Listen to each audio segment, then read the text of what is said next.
The following broadcast is brought to you by the iGolf Sports Network.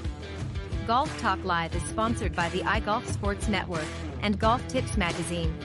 Here's Andrew to tell you more about our sponsors. iGolf Sports is a live stream broadcast and media production company providing quality programming designed to attract the golfing enthusiast. And Golf Tips, the game's most in-depth instruction magazine, including reviews on the latest equipment, tips from top teaching professionals, all designed to help you improve from tee to green. Welcome to Golf Talk Live with your host, Ted Odorico. Join Ted each week as he speaks with some of the best in golf. This week's special guest will join us a bit later. But first up is another great discussion on Coach's Corner. So let's introduce tonight's Coach's Corner panel. Good evening, everybody, and welcome to Season 13 of Golf Talk Live. I'm your host, Ted Odorico. Joining me this week on the Coach's Corner panel is my good friend, John Hughes. I'll tell you a little bit about him in just a moment. And then tonight's featured guest is Marcy Komoda, who is the CEO and co-founder of Proto Concept Golf. He'll be joining me a little bit later on in the broadcast. But if you want to see this week's show or any of the previously aired episodes, you can visit the iGolf Sports YouTube channel or go to Spotify.com.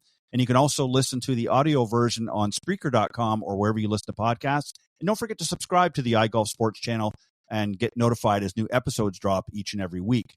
And if you're looking to step up your game, then become a premium member at golftipsmag.com. There are 3 membership levels available: silver, gold, or platinum.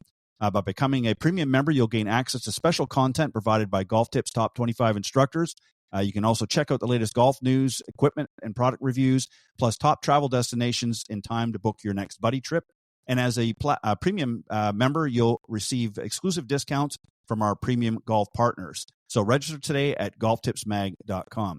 All right, let me tell you about my friend John here. I know many of you are familiar with him, for those of you tuning into the broadcast, but I'll tell you anyways. He is a PGA Master Professional, and he's the past president of the North Florida PGA section. And also a recipient of the 2013 PGA of America Professional Development Award, and also 2009 and 2023 North Florida PGA Teacher and Coach of the Year, and a Golf Digest Best in State instructors from 2023 to present. And he's a senior contributing editor and top 25 instructor with Golf Tips Magazine. So, John, welcome back once again to the show. Ted, always a pleasure to take care of business with you on this show. Well, I appreciate it, and glad you could join me. And you've got a beautiful backdrop there. So very quickly, tell us, the folks, where you are. I know you're going to talk about it at the end of the broadcast as you do your out credit, but where are you today? So right now, I'm in a very hospitable climate of Hot Springs, Virginia, and behind me is the Omni Homestead Resort. I'm hoping before the end of the podcast, I don't start shivering because my Florida blood's too thin here. Well, I would say I feel sorry for you, John, but no, not going to happen. You got I don't think most people are feeling sorry for me, sir. No, I don't. You got the best of both worlds. All right, my friend, we're going to talk. You and I are going to talk about, I know this is going to seem to some a similar road that we've traveled on before, but we're going to talk about the 5 most important areas of golf really for any amateur to master. Obviously, we're going to talk about the putting and short game and that, but we're going to do this from a little bit different perspective. So I'm going to throw out these different areas. And what I want you to do is to expand a little bit, talk about how it's going to save our amateur strokes. And then I'm going to throw in a few things that what amateurs should know. So I'm going to handle that part of it. And you're going to talk about an expanded version of how it's going to save them some strokes. So we're going to talk about putting. And I think putting is arguably the most critical and certainly the highest leverage part of the game where you're going to save a lot. So I want you to talk about really how our amateurs becoming better putters are going to save strokes. And you can talk about different techniques if you want, or different ways that they can better prepare themselves on the dance floor, as it were. Again, thanks for the opportunity. Always fun to be here. And you glossed over it. I say it a little bit more in somebody's face. The math says that if you're shooting 100 or even in the 90s, the math says not, hey, put your driver in play. That's only part of it. It's reducing your putting. To share some of the things you're probably going to give The person who's shooting 100 is probably putting somewhere between 36 and 44 times around. And there's a lot of three putts. There could be some four putts, but you have to understand what causes that many. And what a lot of people believe is, man, I missed that short putt. Man, I missed that short putt. And I've had four groups here the past couple of weeks where people have come in and they totally blame the short putting. And I ask them, well, wait a minute, what about the second putt that was 12 feet away that created the third putt that was 3 feet away? Right. The real ambiance to this is understanding distance control and trying to really get focused on targets. Not necessarily how close I'm trying to get it, but literally in my mind, you're trying to make it without getting too aggressive. You're never, I would say it this way to the average amateur. When was the last time you missed a putt 12 feet to the side? You don't miss putts 12 feet to the side. You miss them 12 feet short or long. Mm-hmm. So from that standpoint, can you start learning to control the putts that you have from far away? And what is that average first length putt, whether you hit a green or not? What the stats are is you probably have a 35 footer most of the time. You're not behind me on this practice green practicing 35 footers. You're concerned about your 3 and 6 footers, and you're never having those until it's a third or the fourth putt. So you got to start there with distance control. You got to start with centered contact to help you keep good distance control. Mm-hmm. And then if you can hit putts from within 3 feet to gain some confidence all around the hole. I call it the around the world drill. I've talked about this before on previous episodes of the podcast. They call it the Hogan drill, where he was out at the country club of Charleston literally with 10 balls at 10 feet, but he had started at 3 feet and asked the people to come out and shine the headlights on the putting green. It's just amazing what you can do building 3 feet of confidence and allowing it to loot outward. However, how far out's realistic? And once you, the beginner, the 100 shooter, the 90, gets to about 4 feet, it gets a little bit iffy. So that distance control is what brings it in for your ability to have that 3 footer. Well said, and you're exactly right. Obviously, what I'm going to do now is I'm just going to hit a few points that we want our amateurs to know. And distance control is first and foremost, is key. And you want to focus obviously on the speed of the putt first, then the line, because as you said, you're not missing it left or right 12 feet. You're missing it short or long 12 feet. So distance control is key. And then you also need to understand, to become a better putter, you need to know how to read the greens properly. You know, look for the overall slope, subtle breaks, and sort of the effects of the grain it may have on the grass. So you want to be cognizant of that. And then you always want to practice with purpose, spend more time on short to mid-range putts than the longer ones. Not saying you shouldn't practice long ones, but if you work on your short game, which we're going to talk about here now, is hopefully you're not going to have too many long putts. So, those are some key things that every amateur should know. And you touched on some great points as well. And particularly the distance control, I think, is foremost in becoming a better putter. The short game, John, we're going to talk about chipping and pitching. These shots are typically played from about 100 yards from the green. And most amateurs lose a lot of strokes here as well. So how can they best save strokes? What can they do to improve their short game in order to save those strokes there? So the first order of business is, how do you control distance again with both of these shots? Let's give you the basic definition. A chip shot's going to roll more than it flies. A pitch shot's going to fly more than it rolls. So you can actually hit a chip shot with a 60-degree wedge, and you can hit a pitch shot with a 9-iron. Mm. You don't have to be stereotypically having a club that's going to make it go higher or lower to execute any of those shots. The adage that you should live by, if I can putt it, I'm going to putt it. If I can't putt it because maybe I'm too far off the green and there's too much rough to putt through, maybe there's a sprinkler head between me and the green, maybe there's too much junk, it's not a smooth surface, period. That's when you're wanting to chip. So if you can putt it, putt it. If you can't putt it, chip it. Numerous times out on the golf course, I'm taking 6-iron from 125 and setting up as a chip shot and hitting like a 9-3 shot. And it's a bigger chip shot. And the ball doesn't go very high.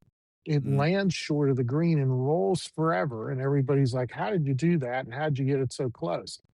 It's literally just sticking to a standard of what a chip shot is. And it's supposed to not fly very high, but it should roll and release quite a bit. When we're talking about short game, however, we're talking about close to the green. I think what most people do is they don't try to control their distance by choosing a club.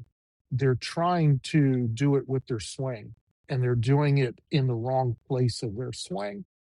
Think about it this way: if you bring the club back this far, it's got to finish this far. But what most people do is they bring it back just that little bit more and then try to slow it down. And that's the biggest mistake I see with average amateurs in the 100 range. They're trying to control the speed on the way down. It's yeah. already set. It's already set, just like as if you'd pull a slingshot. It's already set. You're not going to slow it down and then release it. It doesn't Mm, work that way. There's other things I've written about in blog posts as far as setup and how you'd alter setup to change the distance it's going to go. But the real key is you must accelerate. I think the biggest variable, the biggest setup opportunity anybody has to limit your backswing, which in turn is going to limit your distance, is by opening up your stance and making a swing that's not across your body, but a swing towards your target. Because when you're open in your stance and you're trying to go to your target, you can only bring the club back but so far. And the more you open the stance, the less it's going to go. It's very compact, and now you can accelerate at a couple of schools up here where two or three people were totally closed to their target and they wondered why they're always chunking. yeah. You're closed. You have this big swing and you're trying to slow it down. The other thing that you have to realize, it's still target orientation. It's still, believe it or not, trying to make a chip shot, but you have to have an intermediate target for you to make it. What most average 100 shooters do is they don't pick a spot on the green for that ball to land on. They're just arbitrarily saying, you know what, let's get it on the green, see how far it rolls. Well, further it flies to the hole, the more it's going to roll past it. If you don't get it onto the green surface, which provides you a very consistent rollout, maybe you hit the fringe, maybe you're just off the side. Those are very inconsistent surfaces when it comes to the compaction, the length of grass, that kind of thing. You've lost total control over the one shot, the one thing that you can do that you have the most control over, and that's to get the ball on the green rolling. So those are the things that when somebody's shooting 100, we're trying to get their short game, particularly the chipping, better. I try to shy away from it. Most of my coaches try to shy away from it. All the people I've ever talked about with this about is we're always trying to get someone to chip it before they pitch it, because as soon as it gets up in the air, there's a lot of control that you've given up to fate. Yeah, well said, and that's so true. And just a couple of other things that amateurs certainly should know is understanding the difference between chip and pitch, which you just pointed out here in your last statement. And a chip typically, again, is a low running shot, while pitch is a higher, more lofted shot meant to land softly, which is great under certain circumstances. But again, you're giving away a lot of the control when it's the more it's up in the air. So, when you're able to chip, as you said, as opposed to pitching whenever possible around the greens, that's the way to go. You need to also know your clubs. Use different clubs from your wedges, even up as much as even up to a 7-iron, to control how the ball rolls versus how it flies. And practice with one thought. For many amateurs, a simple hinge and hold might be a technique can produce predictable, consistent shots. So there's a lot of good information there, and you pointed out and really expanded on a lot of things I think will help many of our amateur golfers out there. All right, we're going to move on to point number 3, and that's course management. This is the strategic side of golf, requiring you to think through your shots, and each shot based on your skill level. And certainly, if you're a pro, that's something you're working on all the time as well, as opposed to your ball striking. So how do we save strokes here? How do we incorporate our course management into the game? What do we need to be thinking about when we're navigating ourselves around the golf course? And then I'll talk about what amateurs need to know. So again, I'm going to try to keep it at that 100 level. And we hear the phrase course management. Well, I'm always telling my golfers whether they shoot 100 or they shoot 66, you don't manage the golf course. Mother Nature and the superintendent manages the golf course. Right. Your job is to manage yourself and to have all the education about the golf course you're about to play readily available in your brain to make good decisions, not just solely on what the golf course is providing you, but the tools you have in your tool chest that day. And I'm not just talking about the golf clubs, I'm talking about what you can do right now, that day, with that shot. The shot you hit yesterday may not show up today, may Yeah. not show up tomorrow. Having it in your brain, knowing that you can do it is one thing. Having it in your brain that you know how you did it, that's something else. The creme de la creme is not only did you know what you did and how you did it, you went out and practiced it under some realistic conditions and simulate it. So the next time you're faced with it, you can do it. That's really number one. I see so many expectations from the golfers who shoot 100 and shoot 90. I'm really good at this sport. Why can't I do it with golf? Right. You haven't prepared. You haven't thought it out clearly, and you're thinking I've got to manage the golf course. No, you got to manage yourself. And the first thing you've got to have is an inventory of what you're capable of. Number two, a lot of people don't know this. Golf courses are built backwards. Golf courses, they build the greens and the green complexes, and based on the land use management of the whole project plan, whether there's homes or not and so forth, they work backwards. Have you ever looked backwards from a green and really seen what the hole's about? That's where you're going to get the true nature of what the architect was thinking of for you, the Mhm. average golfer. Here's where you need to play it. And there's two rules of thumb that I love to give even good players, because sometimes they'll tend to forget this. You're looking up the tee box here at the old course. It's a 550 yard straight up the hill, 75 feet of elevation. There's two fairway bunkers down the left hand side. You see those predominantly from the tee boxes. You're climbing the hill. You don't want to go left. You don't want to go left. So you start pushing it right into the trees. And then you get up to the green and look backwards. And those bunkers are gone. They're nowhere to be found. Right. The architect's basically telling you, looking backwards, you should never have ever been worried about those bunkers. When you're looking at a fairway bunker with a high lip that's towards the green, that's an indication it's not in play. It could be a target. And your job is, if you're using it as a target, pick a club that doesn't get you in there or it goes over. Mhm. Or third, your ball flight curves away from it. Yeah. Really, really simple things to think about. And I think the third and final thing is you got to play with what you got. You can't be out there trying to fix things. I see so many high handicappers in a fix-it mode. Golf's meant to be played. Why are you going out to try to fix something? It's too late to fix it. You just got to go out there and play with it. But understanding how the holes are shaped and why the architect's putting certain features in certain places, if you've got that inventory, which is your predominant ball flight, and you're willing to set up on different sides of the tee boxes to geometrically allow your ball flight to fly back into play, to be able to know, hey, here's a pin that's out of my reach, not because I can't hit it there, but because the curvature is going to put me in danger. I'm going to aim somewhere else. These are all things that I would add up to the difference between dumb and stupid. Yeah. The thing I would ask you to play is dumb golf. It's okay to play dumb golf. Dumb means you don't know anything. You didn't know any better.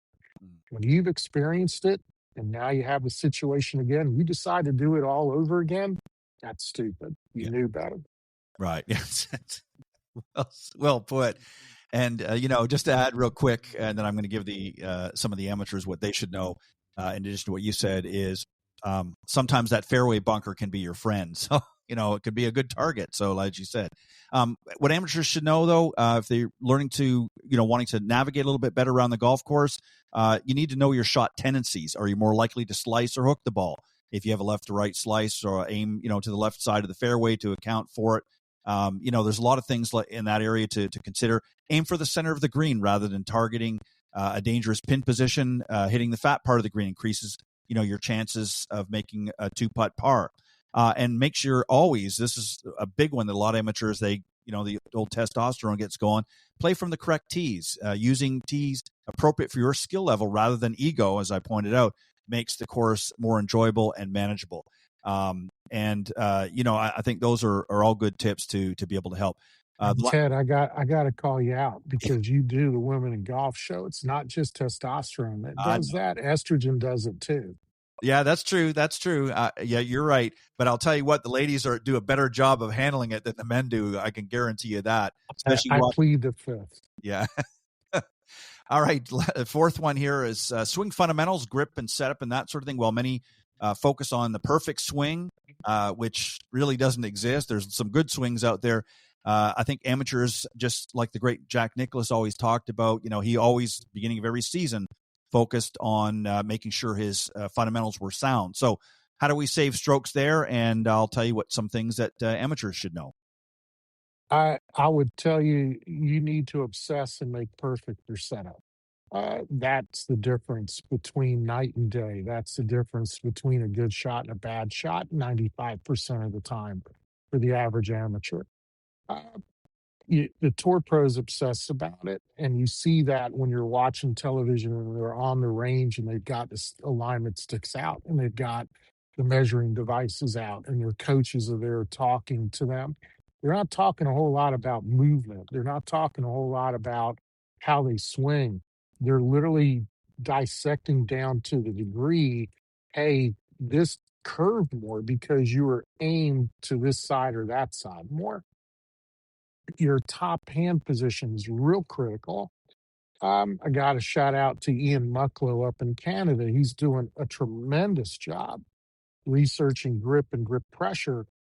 And your top hand is a culprit. For me, my left hand, particularly these three fingers, the pinky, the ring finger, and the middle finger, tend to let go of the club as you swing.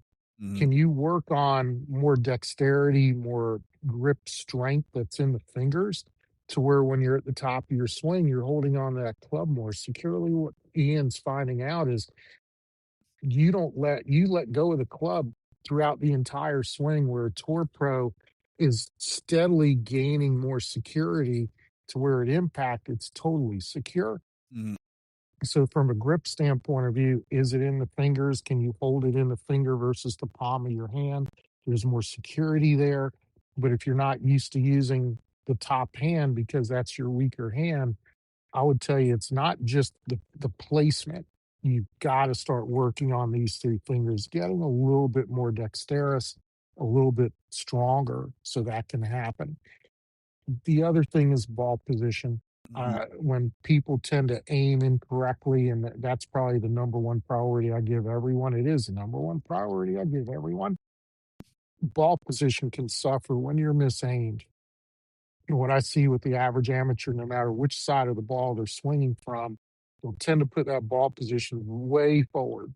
And then they ask the common question, why am I chunking it or why am I topping it? As far as topping it, we've talked about before, the swing arc. As you start swinging up and the ball positions forward, yes, you deserve to hit the top of the ball. And that's exactly what's happening. But the reason why the ball positions forward and you're chunking it is because you know you got to go down and get it. Maybe you've swayed too soon. Maybe you're tossing the club too soon. The swing is somewhat of a toss, but the toss has got to be timed out correctly. It's not back here. It's down where the ball is. Yep.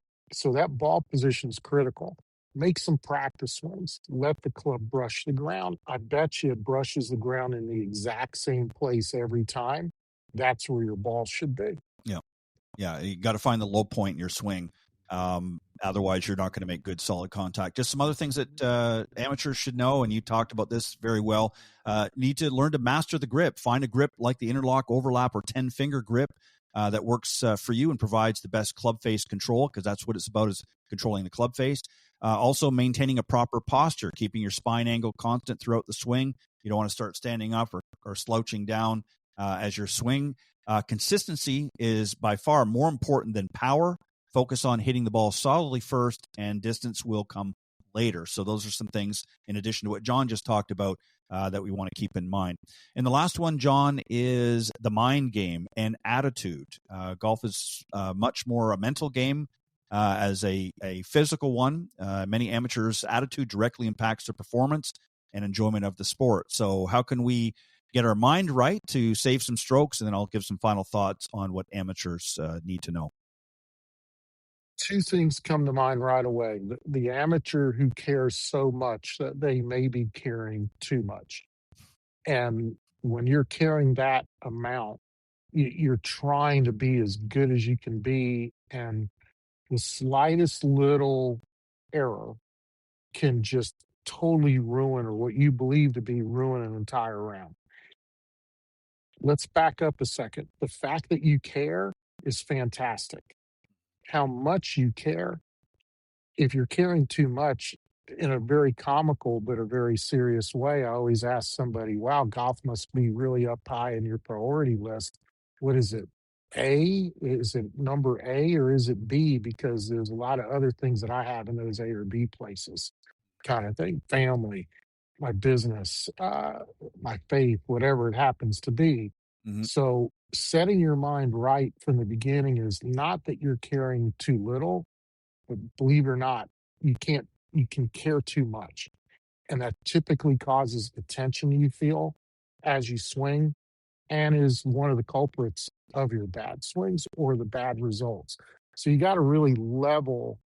My father always told me, John, when I played professional soccer, when I was in high school before that, you're not going to go anywhere until your highs are no longer too high and your lows are no longer too low.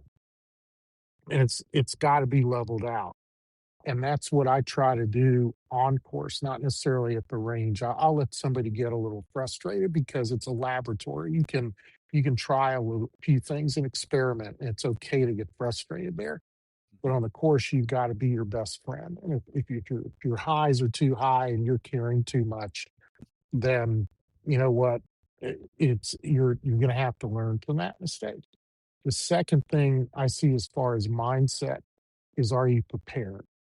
Do you have a plan? Are you willing to stick to the plan regardless of wind or weather conditions? No matter, are you willing to stick with the plan because I got paired with an idiot and I don't like this person, but I still got to play? Whether it's tournaments or you were a single and you're thrown into a threesome on a Saturday morning. Are you prepared to deal with your circumstances? Are you prepared to deal with your adversities? Mm-hmm. That's not about caring. This is totally different. You have to be willing to play Murphy's Law every shot and use what I call conservative aggression. If you know your inventory, know the toolbox that you have that day, let's not try to play the hero shot all the time, not even when you're trying to put the ball in play off the tee. Can I make a conservative decision on what shot I'm going to hit and how I'm going to set up? And what that does, it frees the mind and body to play aggressively, not overly aggressive, not a bull in a china shop kind of thing. What I see hundreds golfers doing is the opposite. They make this crazy aggressive decision. They set up for it not properly, but then all of a sudden in the middle of the swing, they go, uh-oh. And they get really conservative with how they swing. And that uh-oh moment is actually a worse mistake than if you just went ahead and swung. Think about it the other way. Can you control your emotions and not be so high and not be so overcaring, sort of flatline it, and have a plan that allows you to understand what your toolbox is that day and make the conservative decisions so you can sit up freely and swing freely? I think you'll surprise yourself if you do those two things. Yeah, well said. And just a few more things I want to add to what amateurs should know is accept your misses. Every golfer hits bad shots. Don't let a poor shot on the first hole ruin the rest of your round. And a lot of people do that. Even sometimes the first couple of holes, they've had a few rough patches, and the next thing you know, their whole round sort of falls to the ground. And be honest about your game. Lying about your score or taking too many mulligans prevents you from truly tracking your progress and understanding where you need to improve. So you need to make sure that you look at that. And then lastly is adopt a pre-shot routine whenever possible. I think it's important. I think this helps focus your mind and create a consistent, repeatable process for every shot. That's why the pros do it. And if they're doing it, there's no reason why you shouldn't do it. So those are the 5, I think important things for amateurs need to know.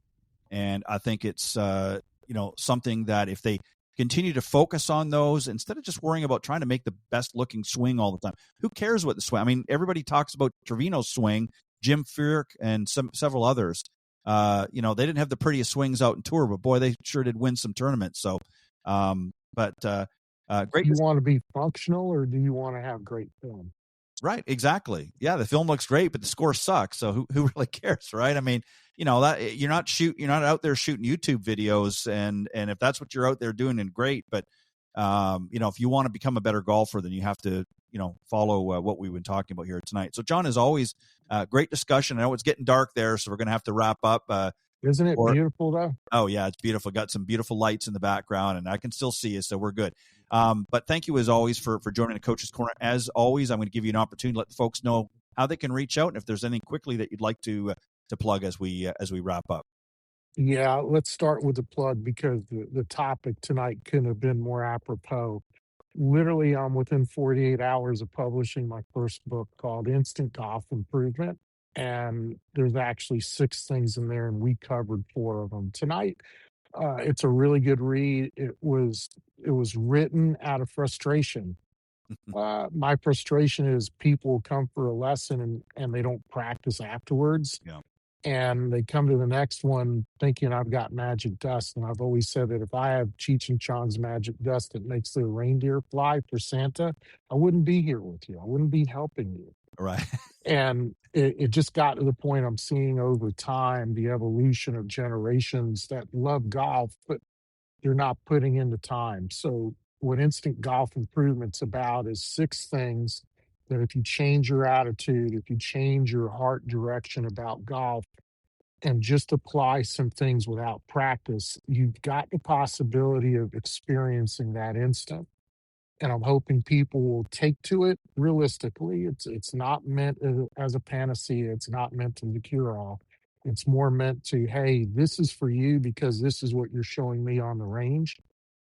And if you do these things, you may improve it so much that you may want to come back and take a real lesson at some point. And that's going to be released, I'm hoping, within the next 5 days. It goes to Amazon within the next 48 hours. So I'm really excited about that. There's a new website with virtual coaching with IGI. There will be new golf schools announced on that website. It's all coming out here in a matter of a few days. And I've got you to thank because you pointed out a couple of years ago as you were with me at another location that I shouldn't get so frustrated about that. And I had this project in the back of me and decided at that point, hey, I needed to finish it. So thank you for that. Well, my pleasure. And John, it's always an honor to have you on the show. You were my first coach on the Coach's Corner.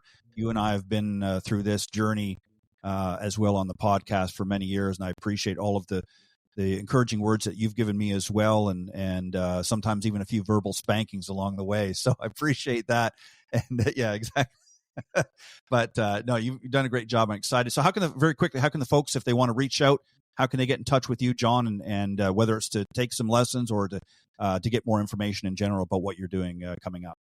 Sure. So I'm at the end of my residency here for the fall at Omni Homestead. We are in active discussions earlier this evening, getting dates for 2026 and should be announcing those shortly just in time for holiday gift giving. I'm at the Omni Champions Gate Resort, Omni Orlando Resort at Champions Gate to be official. Wonderful place, 2 great golf courses as they have here, wonderful hotel, great service. I now have some assistant coaches helping me there. Easy to find me, johnhughesgolf.com. Put an ampersand or a hashtag in front of that. You're going to find me on social media, email, text, call. I've got something that I believe separates me from everyone else. If you contact me by 5 o'clock Eastern every day, you're guaranteed a reply. And to me, that's critical because if you're contacting me, you've got a need for improvement. we want to help you improve those golf skills of yours. So that's how you can find me. And whether it's here at Homestead next year or beginning in about 10 days through, say, May of next year, come see me in Orlando, and love to be your host there. I appreciate it, John. As always, thank you for bringing your best to the Coach's Corner panel here on Golf Talk Live. All right, I'm going to take a quick commercial break, and when I come back, I'll be joined by my featured guest of the evening.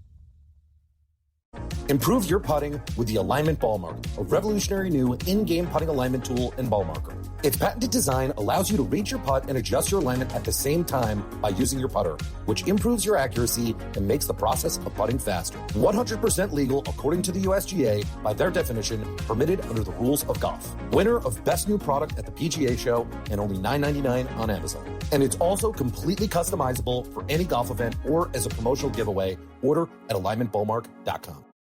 All right, welcome back, everybody. I'm super excited to have tonight's featured guest, Marcy Komoda. He is the CEO and co-founder of Proto Concept Golf, and I'll tell you a little bit about him, and then we're going to get into tonight's featured discussion with my very special guest. Marcy Komoda, as I said, is the CEO and co-founder of Proto Concept Golf. He's a trailblazer in the golf industry from Japan, has held the position of CEO since 2021. 3 years after the company's inception. His significant accomplishments in creating top-tier golf equipment, expanding international sales programs, crafting award-winning marketing campaigns, and forging successful collaborations have all led to his present position of leadership. His expert passion and expertise has culminated in a comprehensive Proto Concept Golf Tour program, which has been linked in numerous to 5 finishes, top 10 placements, and 5 professional tour victories in 2024 under Komoda's guidance. Proto Concept Golf moved its corporate headquarters from Japan to North America. So we're going to talk to him about that in a little bit more. But Marcy, welcome to the show. Thank you.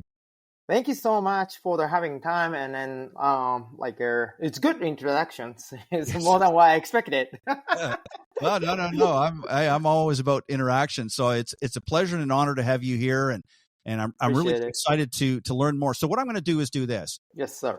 Before we get into the more serious talk, I want to know a little bit more about you. So when was your first introduction to golf? Not as a professional, but as in the business, but just golf in general. When did you first start playing? When you were young, or when did you first sort of get introduced to the game? So I started to golf like when I was 10, 11 years old, and then just starting to play golf. And I have a really good passion towards the golf. But, I'm not that good enough, as everyone else. And then I just really want to do something to the business in the golf. So when I graduate university here in the U.S., and I had an opportunity to bring like a golf manufacturer company from Japan, which was 14 Golf. And 2005, I started off in the U.S. and grow the business. And so that was my like business started, Right. like for that, yes. Mm-hmm. So at that point, so when you were playing, you said about 10 or 11 was when you started, and much like the rest of us, you came to realize that you were not going to be a professional tour player. So you 100%. Thought you'd do the next best thing, and you'd get into the golf business side of golf, yes. and do some way of giving back to the game that obviously you enjoy. So, yes, so in 2005, you brought a business over from Japan. And then at some point you met your partner, if you will, in Proto Concept. How did that come about? When did that start to develop, and how did that sort of come about? Give us a little bit of background on that. So during the COVID, 14 Golf decided to withdraw from the market. It was before the COVID, Right. and then during the COVID, they totally decided to withdraw from the market. But before the COVID, they decided to shutting down the company, but they want to leave the tour sport only. So I was just doing tour sport, but I didn't do anything for the sales. But Right. I know the people who can help and who believe my business idea. So when the proto concept approached me, and they send me their head, like actual head to head, and then I didn't expect that head was really good. Mm-hmm. So I was kind of to see it, let me see it, let me check with it. But Right. when I received all the heads from Japan, proto concept heads, that quality, performance, and the concept are outstanding. So by the time I wasn't sure before I received the product, but 100% sure we can do something with the head after I received and I opened the box. So after I build, I tested with my friend and also my like a supporter who are the golf store, and then they started to show the interest. And then people started asking me, where can we get these heads? And then so like it's kind of good timing to starting to launching the product in the US, and with what I see, Yeah. And so what was it about the product? I mean, obviously it's very, excuse me, a very high quality product now, but what specifically was it about the proto concept, the heads that really stood out to you? I mean, because as you know, there's so much on the market that we see out there, and I know that the Japanese quality and that you've experienced over the years is probably some of the best in the world. So you obviously have a very sharp eye when it comes to quality in golf equipment. So what was it about their product that stood out to you that said, I like this. I think I want to be a part of that? So like every manufacturer can make it to good quality of the club now, because like the 5 years ago and the 10 years ago was a different situation. But now these days, everyone makes a good club and a good quality. But quality wise, if we are talking about the tolerance, and then also the head, each of the head is the same weight, which is the tolerance is tight, and then also the finishes. So proto concept, we don't do to build, and we don't do to make many heads. Just keep it the small batch all the time. So 200 heads to 400 heads for each round. So most of the company, they do 1,000, 2,000, 3,000, more than that. But we just keep it a small batch. And then we measure quality control 100%. So each head, we measure the weight, we measure the loft, we check all the finish quality. Right. So that is what we design, what we came out, what we sell. Every single head the same standard in our company standard. So the quality and then the performance, each of the head is pretty outstanding. So what, if I understand you correctly, so what you're really saying is by producing it in smaller, more defined quantity, excuse me, quality stays consistent, because after a while, like if you have, as you said, if you have like 1,000 or 2,000, after a while the consistency starts to fade because the quality of the material, it's harder to spread it that thin, if you will. So by keeping it with smaller batch numbers, that keeps the consistency throughout the product. And that's really what you were looking for, and that's what. And I just don't want to blame some other manufacturer, so I try to use a nice word to describe. Yes, you are 100% right, and it's kind of difficult to keep really good quality of the club if we produce and manufacture like 1,000, 2,000 each time. Yeah, when you're So, mhm. right, when you're doing high volumes like that, again, it's very hard to keep quality control at that point. And now I'm glad you pointed that out, because now I can use that as an excuse for my golf game, because I'm not using your product, so I can say, well, I must have got a big batch. I must have it at the end of the batch, so now I can use that as my thing. So, but no, I'm glad you pointed that out, because that is very important, I think, for people to Yes, it is. understand. Mm-hmm. And again, you're dealing with, it's great to produce mass quantity, but at the same time, you want quality to be there. And if it's not there, then people are not getting the performance that they want. And in a game that requires you to be very consistent, if that quality is not consistent throughout the clubs, not just from one club, but throughout the whole set, if the heads are matching, and then there's more consistency in your game overall. And that's what people want, especially in golf. So I like how you put that. But I'm making a note here for when I go out and play the next time with my foursome, I'm going to use that as the excuse. That's right. Yes, say, I should have been playing Proto Concept. It's good to try. Good to try. Right, what I say. Exactly. So. Yeah, but because everyone comes down to the price wise, and then why is Proto Concept charging really higher than any other manufacturer? Because we keep it small. Yes, sir. So we don't make it to so many. We keep it lower, so that costs higher. If we started to make more volume, it's gonna be a little bit less the price. So. Well, and that's why some of the big manufacturers, what's why they do that is they want to be able to get the price point down so they can hit a wider audience. So that makes a lot of sense. So when obviously I can tell that you have a lot of passion in what you do and that, but what drives you? What is it about this game that just drives you and really motivates you to do what you do? I mean, what sort of behind the man, if you will?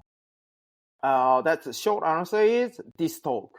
Talking to you, you gave me the smile. You gives me a smile, and then that's my passion, because we talk about like a golf, and then we talking about the good things about it, and then everyone, like talking with good passions, good motivate, and also the always smiling, right? And then I think it's no one talks about golf with depressing face, like even making mistake. Oh, hear me out, or just listen to this. That happened and that happened. Oh, right. No, right? But everyone get a smile, and then that's I like it. That's keep me pretty good praise to giving my smile, and then my like passion to drive good way. Yes. So this is all about. I think again. To put this, to sort of summarize that, I think from a manufacturing standpoint, I think we need to close the excuse manufacturing for golfers that they have out on the course. I think that would be one manufacturing I hope goes out of business because you're right. I mean, I talked on an earlier segment tonight's show with a fellow golf coach. We talked about attitude in the game. We all hit bad shots. We all hit some, but if you can't laugh about your game, and you're so serious now, obviously at the tour level, I mean, even they're kind of rolling their eyes sometimes. I can't believe I, hit that into that bunker, and I wanted to go here, or I wanted to go there. You have to have some fun. The main thing is you're out to play the game, but you have to have fun. And if you're not having fun and you're not enjoying yourself, then what are you doing out in the golf course? Go do something. Right. So you're exactly. So. Yeah. We're going to talk about. I know you got the wedges. We're going to talk about that in a moment, but I want to get from your perspective. Obviously, you've had a chance to interact with customers. Give us some of the feedback that you've had from your customers. Obviously, you're dealing with a premium quality product. So again, your customers are looking for that. They're willing to pay for it. What's been some of the and what are they looking for when they come to you? Is it just the consistency and the overall performance? Or they're looking for that sort of wow factor? Wow factor with satisfactions. Because people buy the club, and then people means my customers, my friend, supporter, even the tour players, they started to reach me out, they contact me because they want to get like they want to see extra satisfactions with something like extra things. Extra things means like changing a golf club or golf coach and the specs, right? But Yeah. we only provide everything what we can do. We cannot provide any like a skill set. We Right. cannot provide anything power, Right. no weight or jumping skill, right? Mm. But only that we can provide it to satisfaction, which is I can make you play better. How play better? If we're talking about like a distance wise, 147, there's a short hole, 147. How do you hit? But I can go to a little bit cut it off, a little bit draw, maybe sometimes shorter. But if I can give you some golf club with consistency, Right. and then you can make better score. Yep. Used to be like a bogey, but I can that player would be making a par with consistency, maybe the body, and then that consistency gives you more satisfactions and more smile. And I equate it to, well said, I equate it to, having the right tools and the right equipment. I mean, you have to bring, as a person, as a golfer, you have to bring the right skills to the game. But if you don't have the correct equipment, then that obviously does affect your game at some point. And it's kind of like, I look at it this way, if I was trying to put a screw into a piece of wood, I need a screwdriver. Yes. As opposed to bringing a jackhammer or some other, or you know what I'm saying? Again, you have to have the right tool. So the tools, Yes. if you will, in your case, it's equipment, has to be fitted properly to that particular player, which you can talk a little bit about if you'd like. And that's what they're looking for. I mean, obviously aesthetics. Everybody wants to look down at that golf club and they want to say, I like the look, I like that. And obviously they want the feel, but it has to perform well and it has to be fitted properly for that individual. So talk a little bit about that. What's the process that your customers go through to make sure that they're getting the best fitted club for them? So under the many situations, what you described, that's happened to me many times. Because, for example, like a younger age of like a college student, college golfer, for example, they have their certain product from major manufacturers, but each hole they make mistake. Mistake means, I cannot hit number 7. I cannot hit number 5. Or maybe my wedge distance is really inconsistent. Yep. And then check to the line loft or sink weight or specs from the flex is inconsistently to show what he or she is supposed to have in the back. So I was talking to that player's parents one time. So, my daughter is playing with a big manufacturer golf club. This the golf club, I got it from LPGA player. Right. That's good. That's a good gift from one of the LPGA player. But my daughter cannot hit these golf clubs. I said, of course, because that golf club fit for LPGA player, certain LPGA player on the field. It's not for your daughter. So that means you punishing your daughter every time she goes to the tournament.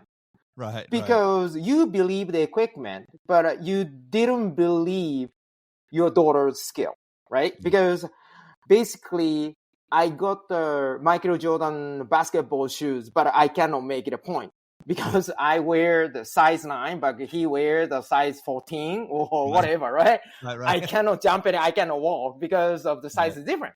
And then so I was talking to them about the fitting process and then also that what's important in the like a fitting golf club, because it's same as everything to be fit for you to be better score, making better score.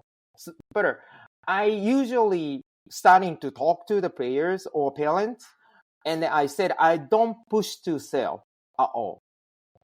Once you agree with me, I can sell the golf club to you. But if you don't want to, you don't need to purchase from me, because you can go to big box and purchase. So that is first ice break to approach. And then second, we are starting to the measure and then starting to talk about the play style, which is what you like, what you make mistake, how do you lose your score.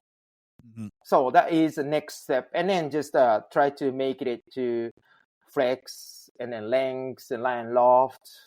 And then so there's a multi-step what I do to fitting. That you raised some really great points, because I remember growing up, much like you, I played a little bit earlier than you, a few years earlier than you, but I remember, my father, cutting down clubs and, getting hand-me-downs, if you will. And, at that stage it was okay. But as I got older and got, more developed, I had to be, and we didn't have the technology that you have today for fitting and things. I mean, it was a little bit different. Yeah. Now it's so fine-tuned. I mean, it's pretty hard to miss the mark. But what I like about what you just said is, who wouldn't? I would love to have Tiger Woods golf clubs. Yes. But I don't have Tiger. If I had Tiger Woods' game, to go with it and his abilities, that might be fine, and so forth. But you make a great point, because again, if you want, especially if you've got a college golf player, let's say they're playing for the men's or the women's team, whichever, doesn't matter. They're not going to play with a set of hand-me-down clubs and be successful out in the golf course if they're not fitted properly. So it's very important to make sure that they get out there and make sure that the clubs are weighted properly for them, make sure the right lengths, the right flex. There's a million things that need to go through. And that's why I wanted to find out what some of the feedback, and that's a great point that you raised. So how does that feedback, how does it affect future design and developments? So you're getting a lot of information from your customers. Does that then translate into, okay, I'm hearing a lot of this, or I'm hearing a lot of this from our customers, we need to pivot, or we may make adjustments because this seems to be an underlying issue, not an issue per se, but that in a bad way, but they're wanting to see more distance, or they're wanting to see more of this. Do you get a lot of that feedback and then sort of, not water it, but go through it and say, here's where we need to make some changes moving forward? Yes, sir. So there's a certain players which I can talk about, but generally there's a two type of the players. So average Joe, everyday golfer, but it's even the everyday golfers, they played once a month or every week, right? So everyone want to get the distance. Sure. Or accuracy, but distance prefer, right? Yeah. So that is more towards to once a month average golfer. But if like to play every week, they don't need the distance, but they need the accuracy. Right. So they are more like to be narrowed down to be aiming point what they want to hit it, instead of right 300 yards, right? So that's a totally depends. So what I see now, they make subtle mistakes because the head make it bigger, and then most of the golf club get it easier.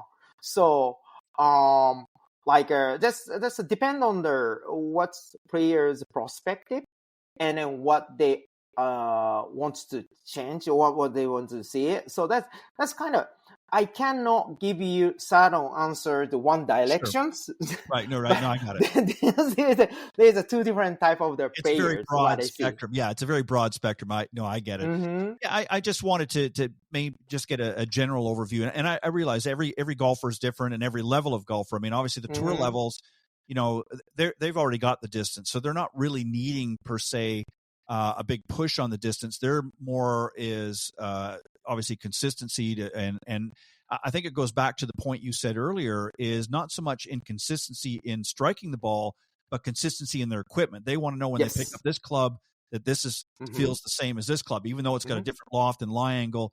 They want to have that feel. Yes. Because to them, it's more about feel. It's not about, hitting at 300 yards. They're already hitting at 300 yards, right? Is that right?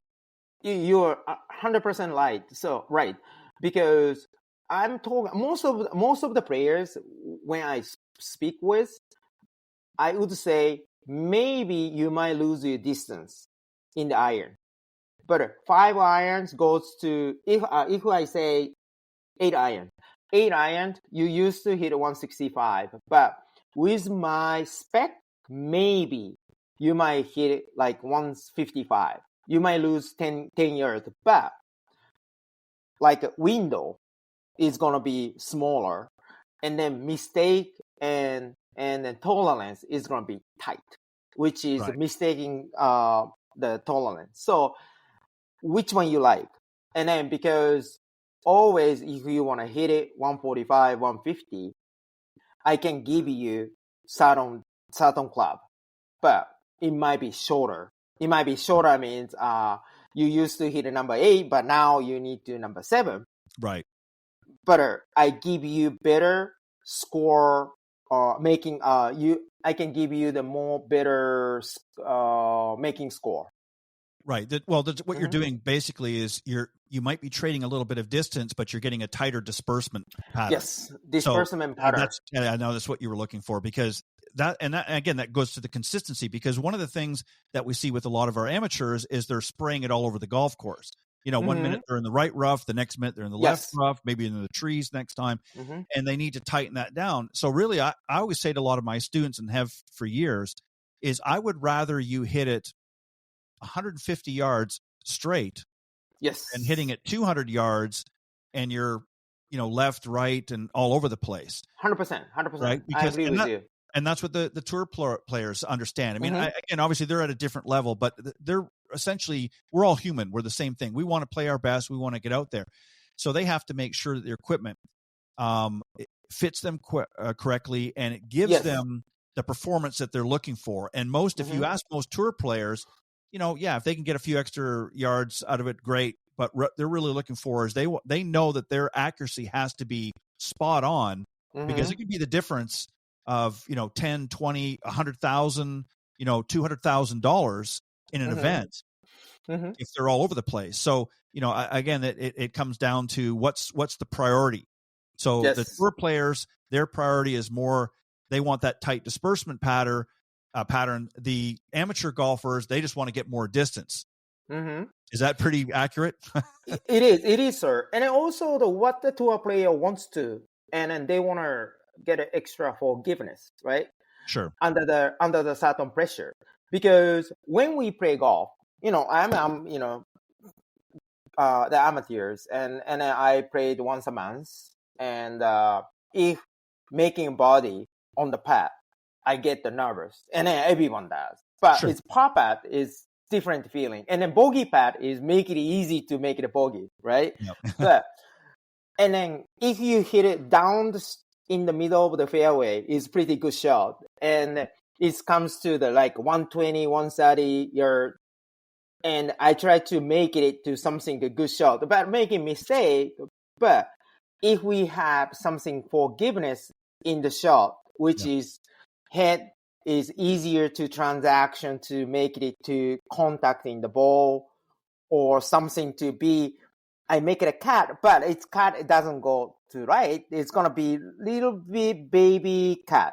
Yep. It's helping it, making a better score, right? That is what we can provide extra forgiveness from the golf club. That's better score. In the end, everyone could be laughing it, right? Well, yeah, and from a player standpoint, and again, I'm talking amateur players. If I can make it so I'm only hitting it, 10 feet to the right as opposed to 20 feet, that's a big difference. That now it could be the difference of keeping me in play or not being in play. So yeah, that's a big factor. You mentioned, which is interesting. You mentioned, obviously consistency, and especially on those short shots. So let's talk about the R wedges. Oh, thank you. Yeah, let's talk about those. Those are pretty nice. So tell us about what you really like about those and how they're going to help players out there. So when we started to design the wedges, our new wedges, which called RR wedges, um, people generally last 5-10 years, all the major manufacturers started to offer all kind of different grinding, right? Yeah. So I don't know that Ted, you like M grind, T grind, or K grind. Everyone talking about, oh, I need to prefer the M grind. I need to prefer the T grind. But and then next they're talking about, oh, I need to have a low bounce, high bounce. But for me, and I'm talking to fitters, so where do you fit usually? And then they fit in-house, which is not outside, right? In the studio. Mm-hmm. And then, so you are talking about the tough reactions, but tough reactions you cannot see from like a fitting studio in-house, because all the turf is like a just a general turf, just a mat, right? Yep. Mat doesn't see like a digging deeper, shallower, or narrower, right? So what are you talking about? What do everyone talking about like tough reaction to pick all the salt? Because this is based on my experience. Okay, your experience, that's good, but it's such a guessing each of the fitting, right? Yep. Because you hit deep, that is going to be more higher bounce, and then like M grind, because you like to shape the M. But so our standpoint is, how can we fix these problem easily to choose which sole is the fit for you, for everyone. So we have AG is aggressive, and then NT is neutral, and the SP is a sweeper. So aggressive is people use the face more in their wedges. Is we can recommend AG. So SP is people using more sole to be contact, and then going to be SP, and then NT is in the middle. So AG is people use more face to contact, giving more pressure, and then also the steep to the ball.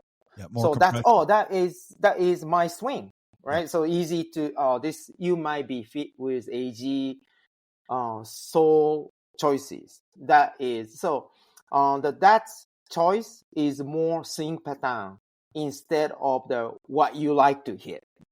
So this is kind of different approaching, what we design it to. So people are fitting in-house, like a fitting studio, they can see the attacking angle, and then attacking angle can relate it to what we suggest for the bounce and then sole grinding. So what you're doing then is you're giving multiple options for the same club for the different levels of players, and not just levels of players. So again, for somebody, as you said, that maybe hits down more and is looking to compress the ball more, they're going to have maybe AG. Yes, sir. And somebody that's maybe going to sweep a little bit more and not go as deep, would have one of the others. So to me, that makes more sense, because again, you're 100% right. A lot of the fitting in that you see is done inside on a mat, and the mat inside on a mat, because the mats obviously tend to be a little softer in most cases, so you're going to get a little bit of a bounce in that, and it's good for some things, but again, you're not going to get really a true accurate reading. You've got to be outside hitting on actual turf, and it depends on where you are. If you're playing in Florida or you're playing, out in the desert, you have different consistencies. Yes, sir. Right. So you have to 100%. Allow for that, and tour players particularly have to allow for that, because they're playing all over the world. So they're playing in not just different climates, but they're different turf conditions. So again, this is why the tour players typically have multiple choices in their equipment and have to make adjustments as they move from one coast to the other, or one venue to another, because again, the consistency is not going to be the same from let's say, playing in California than it would be up in the Northeast of the United States, or playing Yeah. over in Europe somewhere, or Mhm, even in mhm. Japan. So again, everybody thinks, well, the grass is green, there's the green, there's the tee box, everything's the same. There's a difference. Yeah, it's different. And that's why you and I are talking here instead of Yes. playing at Pebble Beach or whatever. So Yes, sir. right? Color is the same, but it's Yeah. different grasses. Right, exactly. So no, I get it. So as I mentioned earlier, you guys moved, Proto Concept moved from Japan and Mhm. and is now in Southern California. Yes, So sir. obviously North America is a big market with so much competition. How did you decide what niche, if you will, that you guys wanted to go into? Because again, I know you're more of a premium club. You didn't want to, obviously, because you don't compete really with the big We box. cannot. We No, cannot. because I mean, again, you're fitting into a very unique niche, which is very good. I like that because, Thank you, sir. again, I think when you get into too much generality with anything, and that's fine for, like you said, the guy that plays once a month or maybe even once a Mhm. week, he may have different needs. But if you're a tour level player playing in the PGA or the LPGA or even the Live Tour, Mhm. where you're playing week in, week out, you can't be playing out of the box. You No, have to be no, playing no. something, as we talked about earlier. So that was something that you guys recognized. So how did you decide what your niche was going to be? Was that already decided when you sort of came about with Proto Concept, or was that something that gradually, as the business was developing, you said, we need to pick a lane that we want to be in? Because when we decided to just do more R&D and like research and development, and also the designing from US side, because US side means from here, that is more information we can get. Because if we see good wedges and a good golf club, it's every golf club come out from here in the US. It's not used to be from Japan, used to be Sure. from like England, like Schlesinger or some other club, right? But now what we see is every golf club came out from here. Callaway, TaylorMade, Titleist, Ping, right? And everyone play with them. Everyone, no, it's not 100%, but most of the player are. So if we cannot compete with them, but we can get some sort of similar idea and similar information where we need to be. We need to be the same place, which is North America. And we go to Conferi Tour, we go to Live Tour, and we go to LPGA and try to get all the information, what they need. And then that needs to apply to our golf club design for the future. Yeah. That's the things we can do it, but we cannot do to mass product. We cannot do to have a big advertisement, but we know what they need to have or what they expect to have, and which is help. And then help comes to the design, and then it's applied to what they want, what we can provide, and it's good golf club, right? So that's the reason is we are here now, Well, and I think it gives you a uniqueness because, again, and I don't say this as a criticism to some of the bigger companies, but what I often see with the bigger companies is that, again, that sort of a very broad approach to the game. And again, when you're somebody that's a weekend warrior, or you're a collegiate golfer, or Corn Ferry Tour, LPGA, whatever, you have different levels, and obviously the tour levels are being taken care of in a different way, even with the big box that we call the big box guys. But what you're really doing is you're really hyper focusing on a very unique clientele, in the sense that these are people that want to, again, get the quality. Number one is they want the quality, but they want the consistency, and they want to know that when they come back and they're ready to make changes or whatever, they know that consistency is still going to be there, where that's not always the case. You can buy a set of brand X which is very common in the marketplace. And the next time, they come out with a new model and you go and get that, and there's not the same consistency. It's different. Yes. Uh-huh. So for you, it really gives a very unique approach to that and allows you to really, again, be hyper-focused with your customers. I want to go back to and add to one of the questions I asked you earlier, and I said about getting feedback and how that sort of affects future design and developments. I want to twist that question a little bit, and I want to know, are there any of your game improvement wants or needs that have been injected into the design? So in other words, from your own game, are there certain things that you look for personally in your game that you say, I think this is something that we come across with other players? Is there anything in your designs with your company that have been inspired by your own personal experiences? So if we talk about the design, or if we talk about the future is the direction, right? And then I wanna feel, this is kind of difficult to explain, but everyone has sixth sense, right? Right. Yeah. We don't know how we can explain, but we know this is good. This is not good for me, right? Right. So I want to hit more sixth sense to be feeling something to be people cannot explain. But this is because we cannot explain now, like in the golf, probably like over the 100 years and 120 years. But even now we are talking about the mechanics, and we even know we are talking about the dynamics of the golf swing, right? But they know, they means we know, they know what is good, what is bad, what is not the good. But that is about like hitting the sixth sense to be, we cannot explain to what is really good to everyone else. But if I feel good, it's good. If you feel it's good, it's good. So this would be my goal, to hit the sixth sense to be, I don't know why I like this, but I really like this. It is, and then that is a club to, for example, that might be your hybrid wood, or maybe your wedges. But everyone has stick with hybrid club to be, I like this hybrid club, but I cannot change it to anything new because I don't know why, but I like it in the bag. And then last 10 years, and then maybe next 5-6 years, stick with this hybrid, but I don't know why I like it. But this is hitting the sixth sense. So let me ask you, let me phrase this in a way, and you tell me if I'm correct.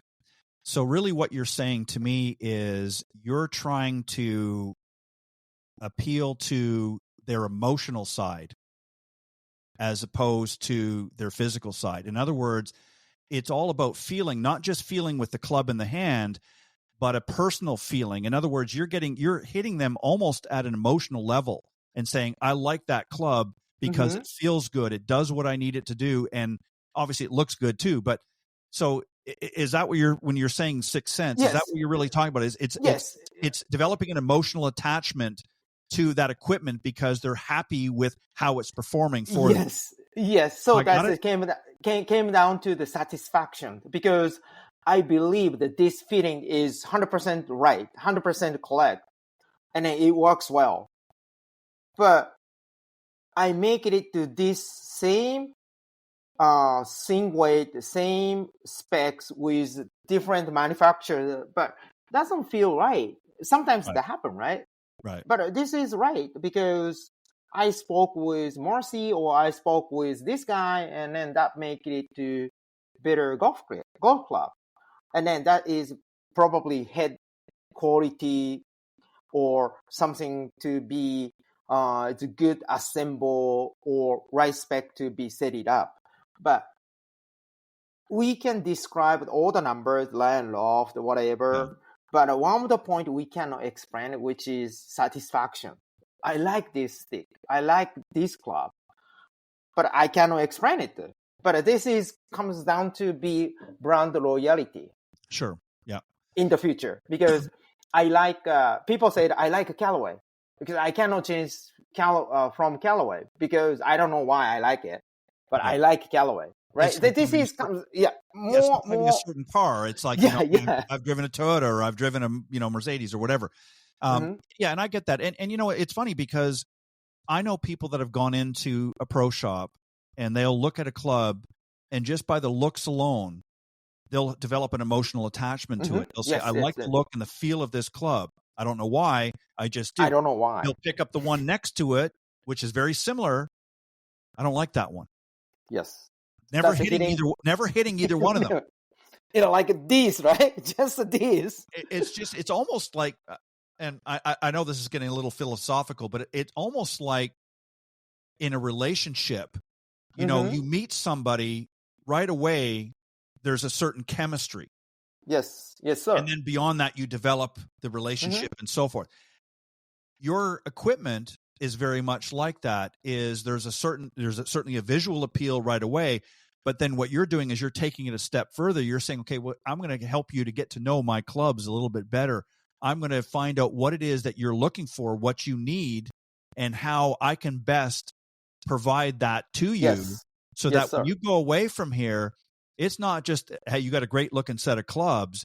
You've got a set of clubs that are custom made, fine tuned to you personally, to your needs, your abilities and whatnot, so that way it's not just a visual attachment, but there's an actual feeling that develops because they work the way I want them to work, not what the manufacturer tells me that they should work. Is that accurate?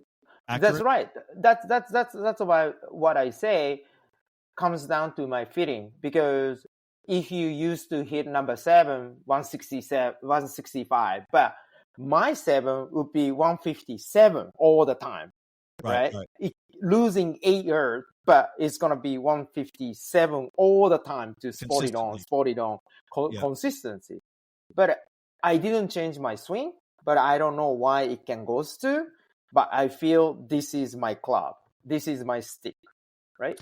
That is what I can provide, what I can do it. Yeah, but that's valuable though to even amateur players, because one of the biggest problems is inconsistency on the golf course. They don't know how far, number one, they're hitting their clubs anyways. And they're hitting them different distances because, again, whether it's because of the equipment's not fitted properly or it's their golf swing or what have you. So having those numbers and having that consistency in your equipment makes a big difference, is ultimately going to result in lower scores. And again, more consistent play and more fun is what we talked about at the very beginning of our discussion. Is you want to make it fun for people, right? This is passion. Yeah, right. Exactly. And get out and yeah, you're going to hit some bad shots. It doesn't matter what you're playing, but you're going to have some bad shots. But at least you're going to have fun doing it. And I like this. I like that. You got a great smile, and thank you. No, you have it. You gave me the smile. That's why we are talking. I was glad to make you laugh a few times, so that's good. Well, listen, I'm going to give them the website. It's protoconceptgolf.com is the website. I want all of the listeners to go and check this out. Their equipment is fantastic. And Marcy, thank you very much for being my special guest tonight. Yeah, I've enjoyed it. I hope you come back and visit me again, and we'll talk about that in more depth. But thank you for sharing with me. Yeah, we'll when you got something else to share. That's right. Yes, sir. But I appreciate it. So let me just wind down the show. So I want to thank all of my guests tonight. Special thanks to my good friend John Hughes for joining me in the Coach's Corner panel earlier tonight. And then also a very special thanks to my featured guest tonight, Marcy Komoda from Protos Concept Golf. Thank you very much. And again, go to the website, protoconceptgolf.com. And again, thank you for tuning in tonight to the broadcast. And I will see you next week right here on Golf Talk Live. God bless everybody and have a great weekend. Thanks for joining us. We hope you enjoyed this week's broadcast of Golf Talk Live. We'd like to thank this week's Coach's Corner panel, and a special thank you to tonight's guest. Remember to join Ted every Thursday from 6 to 8 p.m. Central on Golf Talk Live. And be sure to follow Ted on Facebook, Twitter, and Instagram.